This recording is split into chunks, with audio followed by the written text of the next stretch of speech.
یہ آخری ذلت ہے یہودیوں کی. آپ کو معلوم ہونا چاہیے جب دنیا میں کسی کو بہت زیادہ ذلیل کیا جاتا ہے نا تو پہلے اس کو عزت دی جاتی ہے. کسی کے گلے میں آپ جوتوں کا ہار پہنا دو, یہ بھی ایک ذلت ہے. اور ایک طریقہ یہ 3 پیس سوٹ ٹائی میں آپ اس کو صدارت کی کرسی پہ بٹھائیں اور پھر آپ اس کو جوتوں کا ہار پہنا دیں. بتاؤ کون سی بڑی ذلت ہے؟ یہ دوسری ذلت پہلی ذلت سے بڑی ہے. پوری دنیا میں مار کھانے کے بعد نا اپنی شرارتوں کی وجہ سے آج اللہ نے ان کو ایک تھوڑی سی حکومت دی ہے. ایک چھوٹا سا کنٹری, آپ اگر اسرائیل کو نقشے میں دیکھیں گے تو کراچی بھی بڑا ہے اسرائیل سے. اتنا چھوٹا ملک, اتنا چھوٹا ملک, اور تعداد بھی بہت تھوڑی. اللہ نے انہیں کچھ وقت پنپنے دیا ہے. اللہ نے کہا ٹھیک ہے, تم دنیا تمہاری آخری شرارت دیکھ لے, اس کے بعد جو میری طرف سے تم پہ مار پڑنے والی ہے اس کے بعد قیامت تک تم دوبارہ اٹھنے کے قابل نہیں رہو گے. یہ آخری ذلت کا انتظام ہو رہا ہے یہود کا. اور جو فائنل میچ ہوتا ہے نا وہ شاندار ہی ہوتا ہے. کیا خیال ہے؟ سیمی فائنل میں اتنا لوگ دلچسپی سے نہیں دیکھتے, کوارٹر فائنل میں اتنا دلچسپی سے بولو نہیں دیکھتے جو فائنل میچ دیکھتے ہیں.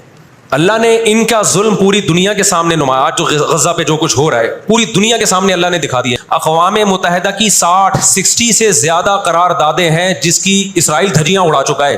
60 سے زیادہ قراردادیں, 60 سے زیادہ, جس کو اسرائیل نے ماننے سے انکار کیا ہے. یونائٹڈ نیشن کی بات کر رہا ہوں میں. تو اللہ تعالیٰ ان کو تھوڑا سا پنپنے دے رہے ہیں کہ ٹھیک ہے اس دفعہ سیمی فائنل تم جیت لو, فائنل تک تو پہنچو نا تم, اس کے بعد ہوگا کیا. دیکھو آپ نے سنا ہوگا کہ لاتوں کے بت ہاتھوں سے نہیں مانتے.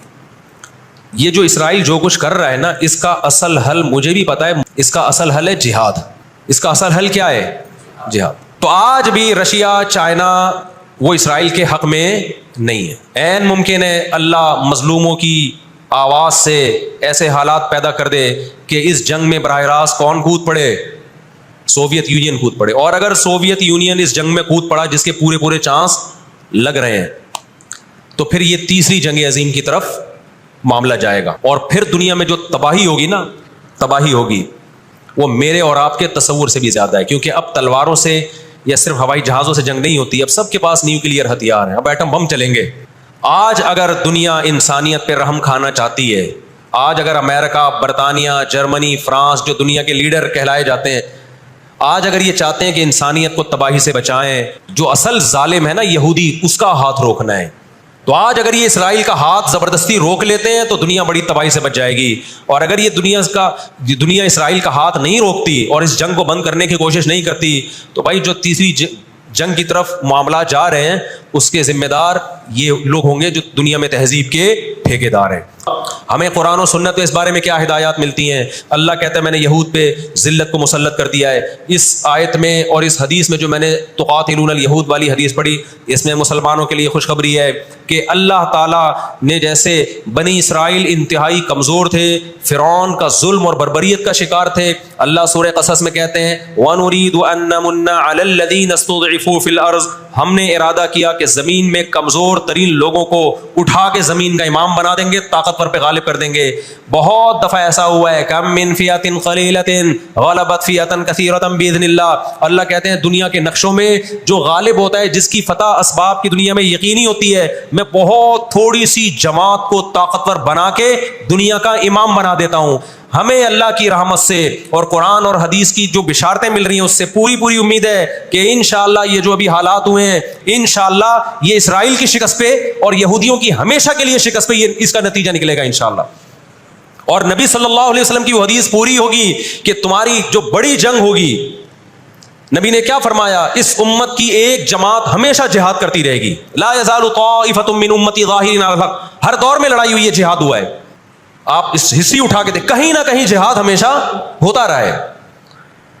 تو آج بھی ایسا ہوگا. اور بالآخر یہ معاملات اگر بین الاقوامی دنیا نے کنٹرول نہیں کیے تو نبی صلی اللہ علیہ وسلم کی پیش گوئیاں انشاءاللہ بہت جلد پوری ہونے والی ہیں. اور یہ جو ان کو عزت ملی ہے نا, یہ اصل میں بہت بڑی ذلت کی تمہید ہے. جب کسی کی بہت بڑی بےزتی کرنی ہوتی ہے تو اس کو پہلے بہت زیادہ عزت دینی پڑتی ہے. اس وقت دنیا میں 2 بڑی طاقتیں ہیں جو اس وقت تیسری ورلڈ وار کی طرف دنیا کو لے کے جا رہی ہیں.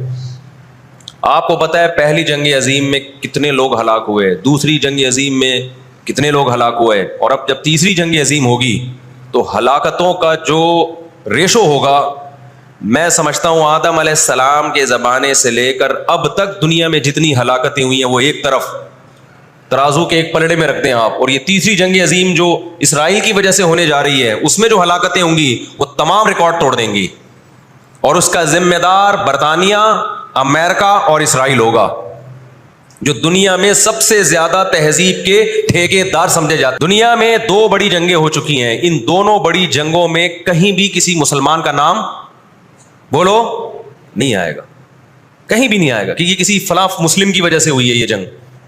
اور اب تیسری جنگ عظیم کی طرح، اور یہ جنگ ہوگی، یہ ذہن میں رکھیں. قرآن نے یہ بھی واضح کر دیا کہ آپ کسی پر زبردستی نہیں کر سکتے، تلوار کی زور سے کسی کو اسلام میں داخل نہیں کر سکتے. اے اللہ ہم نے ان غیر مسلموں سے سلوک کیسا کرنا ہے یہ بھی قرآن نے بیان کر دیا. لا ينهاكم الله عن الذين لم يقاتلوكم في الدين ولم يخرجوكم من دياركم ان تبروهم، 28واں پارہ.